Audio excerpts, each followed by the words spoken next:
Clovis here with UNAS Technology LLC. Today we're going to talk about Git. This is an introduction on Git and version of control. So it's more about a theoretical parts so that you'll know what is Git, what they call version of control. Let's say you're writing an essay, right? And you have your paper here, your essay, you're using Microsoft Word, and you saw what you have done, and then you said, oh, maybe there is a different way, a different approach, a different methodology to write that essay.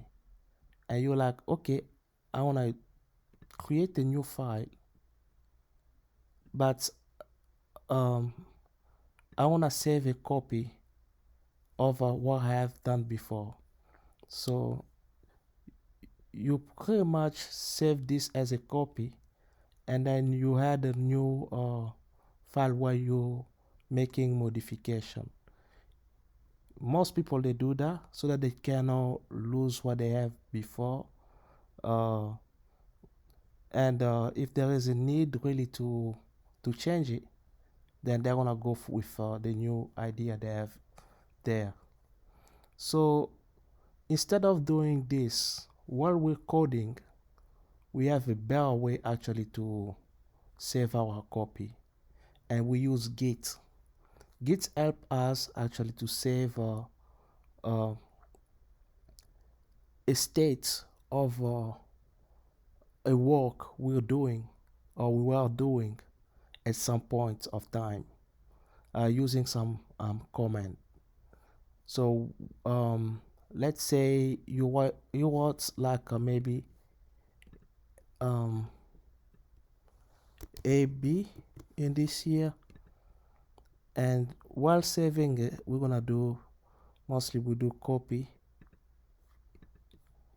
select, we select, and then and we save a sample of it, and we're like, okay, we have to modify this one with some crayon, and I put some stuff in here, maybe an image later on. So with Git, we don't need to do that manually like this. With Git and version of control, we use some command, like it's gonna save a state and give a reference to that state,